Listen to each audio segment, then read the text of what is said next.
Hello, folks. I'm Peter Wallman, and it's my absolute pleasure to introduce one of my favourite people, Jill Knell. Jill hails from Cairns. We've been friends and colleagues for quite some time, and I've been always in absolute awe of her capacities in coaching. And I wanted to interview her because I wanted her to share some of her knowledge. And, you know, in my terms, she's a super coach, and she has had extraordinary results with people, including people with super stress and depression. And so rather than go on and on, which I could for this whole webinar, I'd like to start by asking Jill a few questions, and we'll sort of run this in the form of a conversation. And if you want to leave any questions, just put them in the bottom of the screen where there's a chat box. Okay. So, Jill, can you just tell the listeners a bit about, you know, how you got into coaching and why you seem to love it so much, and how you've developed the skills you have? And yeah, that's a great place to start, I think. Great, thank you, Peter, and hello to everyone, and great to have you with us. I got into coaching through my work with organisational development and group work, facilitation, community development, social planning, where I was doing a lot of work with groups, helping them find common focus and aligning their energy so that they would get the outcomes that they wanted. And what happened was that I would develop deeper relationships with some of those people, and they would come and say, oh, can I talk to you about this, and can I talk to you about that? So this had been going on for quite a long time, and I became really interested in what happens for people when they want to make major changes in their life, and particularly when they want to go deeper. And so I was on my own spiritual development journey, and I was very interested in looking at what that meant in the workplace and how workplaces could support the development of consciousness, because for me that's where all the ultimate source material comes from. Creativity, innovation, connection, relationships all come from a deep sense of being connected to something greater than ourselves. So for me, it was like, how can you create that environment within a corporate setting or within an organisational setting? And I found that most effectively in one-on-one. So coaching became the model, because I don't have a background in social work or psychology. So I'm not a counsellor. My background is in facilitation. So it became individual facilitation. And coaching was the model that fitted most comfortably with that, because coaching is really about looking at where people are, looking at where people want to get to, and how can you help them bridge that gap. So and I just found that people got a lot out of it. And then I set up my business in early 2000. It's called Soul in the Workplace, which gives you an indication of, you know, my value base and my dreams. And it's just taken off from there. Most of my clients are in the non-government sector. So it's that we share a very strong value base around social justice and working with the most disadvantaged and making the world a better place. And I think you do that very well, Jill, in my experience. So I was just thinking, as you know, the title of this is from the ecstasy to the laundry, but it could equally be from a peak experience through to normal day-to-day or whatever. So it would also seem to me that people have a deeper experience in working with you. They then have to take that back into their lives. Do you give them any tools to do that? Well, practical tools is the focus of the way that I work as a coach. So the first part is connection, looking at what's getting in the way, putting aside issues that are demanding of our attention, and moving into a space where people can be resourceful. So the tools are the ones that they develop themselves. So I'll often have ideas about things that might work or things that might not work. And so really it's about helping them develop their own tools. And that can be as varied as individuals. But there are 3 key steps to behavioural change from my perspective. And I call it my AMP model. So the first thing is that if we want to change our behaviour, if we want to do something or stop doing something, we have to have a level of awareness, a level of insight that what we're doing or not doing is actually creating problems for ourselves and other people. So the first step is always awareness, insight. The second step is we have to be motivated. And often people are motivated to change because of the discomfort or rewards, punishment reward type thing. So that's an external motivation. That's often not sustainable once those external triggers have gone. So the ultimate motivation is coming from within. So if we're internally motivated, then that's the second key step. The third key step is we have to be prepared to practice. And that's sort of like the laundry, because we have to do it sometimes daily for the rest of our lives. So practice is the key. Developing habit. We know that for behavioural change, developing healthy habits is the most powerful tool. So for me, it's sort of like working with clients, are they at first base? Is it about awareness, insight? Is it second base? Is it about motivation? Or is it simply that they've tried something that hasn't worked because they haven't tried it enough, and so that perseverance? Or do they need to try something else? So for me, we have to put the hard yards in. We have to be able to love the laundry, because the laundry is what keeps the wheels on things. We use the ecstasy, the peak experiences, they fuel our motivation, and often they help with deeper insights. Yeah, I like that analogy actually of that you're mentioning. The laundry is a metaphor for day-to-day life, and I'm interested in your thoughts on New Year's resolutions in this ilk. The New Year's resolutions largely fail, and I guess all the listeners would know that 90% or whatever of New Year's resolutions fail. Yeah. Do they fail because of practice? Do they fail because of motivation, internal motivation? Do they fail because of awareness? They're your 3 points. Or do they fail because of all of those things? I think it's a combination, and it's unique factors will influence certain people. But the bottom line is that it's not just my opinion. There's research now around why that doesn't happen, and it's also interesting because they've looked at the science of affirmation, and affirmations don't work either. And part of that is because when we're actually having to force ourselves, to say something that we might not truly believe, I am beautiful, I'm gorgeous, I'm thin, I'm successful, the universe loves me, those kinds of things, there's a part of our brain that goes, yeah, right. And so every time we do it, it's actually counterproductive because that self-talk kicks in. So in some ways, we have to be very careful when we're setting our intentions, that our intentions are actually related to what's achievable and not set so high that they become impossible. So, better resolutions that seem to work are smaller steps. I'm going to try and, walk every second day. Not I'm going to walk every day, So to try and not look too far ahead. So I always talk about half a step. We just have to be half a step ahead of ourselves. That's all. Set the bar low and enjoy the feeling of the exhilaration of being able to step over it. Because what we tend to do is we're so hard on ourselves sometimes. We set the bar really high, and as soon as we even get close, we shift it up further. So I'm a great one in, under promise and over deliver. Yeah, very interesting. I'm finding it hard to stay with my questions because you're raising so many thoughts in my mind.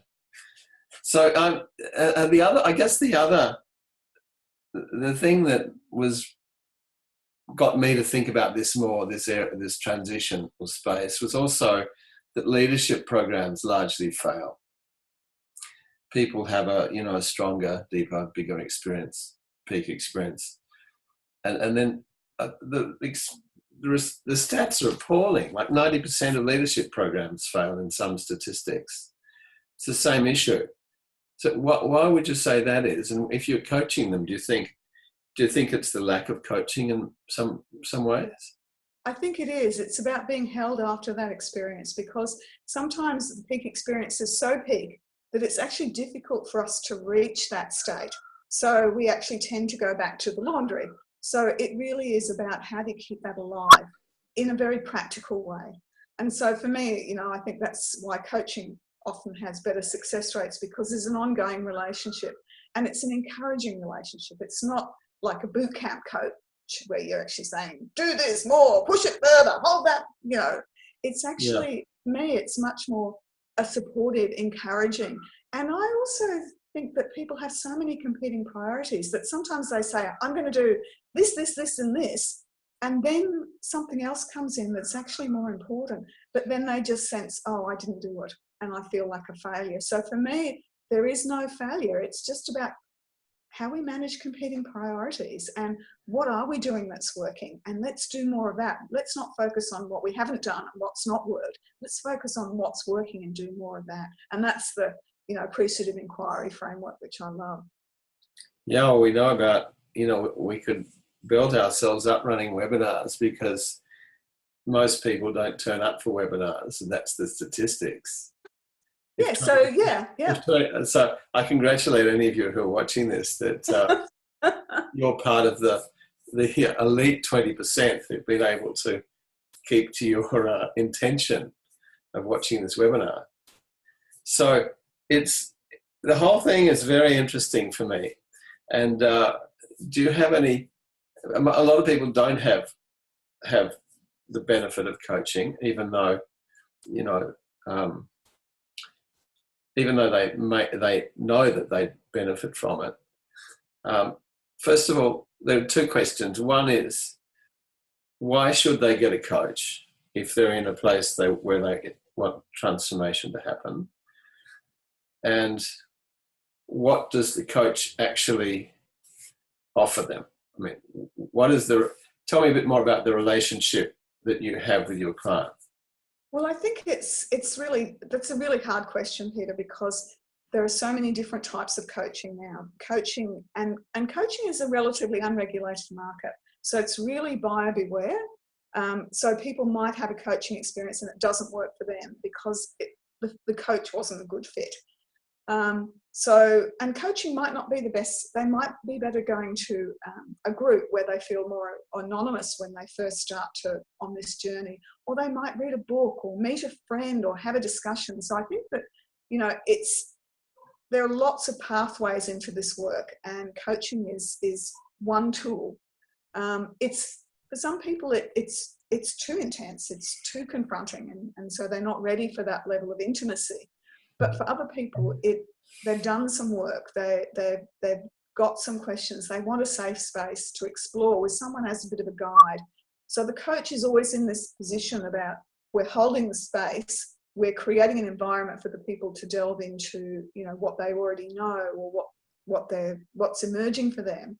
But also we might offer particular advice. And I use that word guardedly because I try not to give too much advice, because as a coach, you're in a relatively powerful position. And what I'm wanting is people to discover these things for themselves. So, I mean, you know, for me, it's about creating an invitational space and making suggestions and asking questions and, you know, not being the expert because I'm not. Sometimes I'll have pearls of wisdom that I'd be happy to share, but I would want to share them in a gentle way, in a way that it's an offering. You know, you might want to consider this, or this has worked for me. So coaching, I think, is a wonderful tool for people that are ready for that next level of intimacy and discipline. And coaching can hold people accountable. So you have to, you know, you see someone a couple of weeks or a month after you've had an engagement, you say to them, well, this is what, you know, you were going to do as a result of the discussions last time. How's it gone? So that can be a nice gentle stretch for people, and exploring, you know, what worked, what didn't, what got in the way, what enabled. Well, thank you, Jill. We're running out of time, and I just think I'd like to ask you, because we share this common interest in passion, how does passion fit into your coaching practice? It's actually the foundation of everything I do, because what I'm wanting to help people is to connect with their passion, because I know their passion it'll be the source of internal motivation for them. And it will also help them be clear about where they're going and why, because they're wanting to live a life that is fully alive, fully connected to the best of who they are. And yeah, being the best person they can. So for me, passion is actually foundational. Thank you.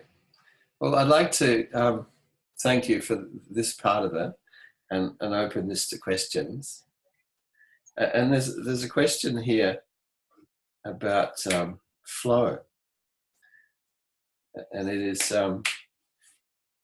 do you get into a state of flow with your client as a coach?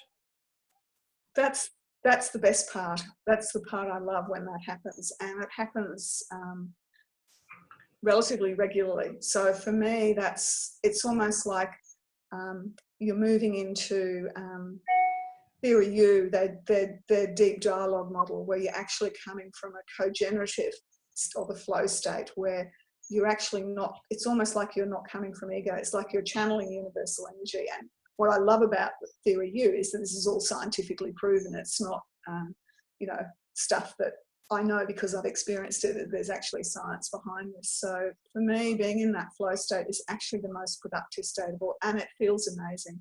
And when people have been in that flow state, experience the outcomes that they get from that flow state, they actually don't, that's what they want.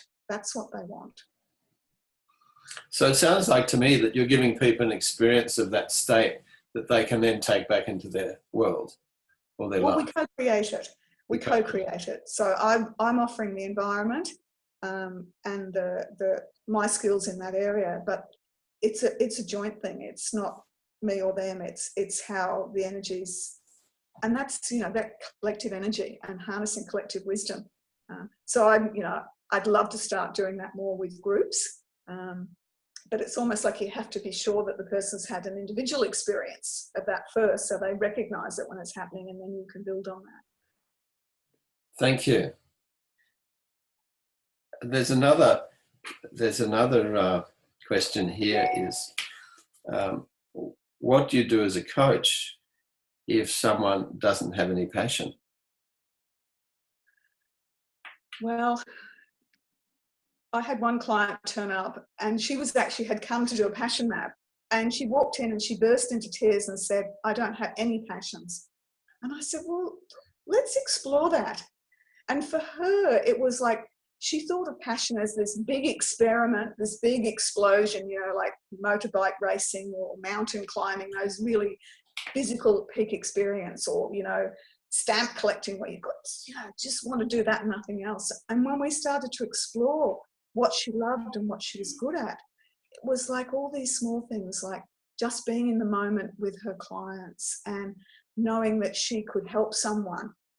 And there was a crisis and she could be the calm eye in the crisis. So it was unpacking those things which for her she didn't see as passions, but they were the things that she was good at, that she loved doing, and that gave her energy. And so we developed this whole lexicon for her of passions. And she was in tears when she left, but they were tears of joy. So it was just amazing to have had that experience of going from despair to ecstasy.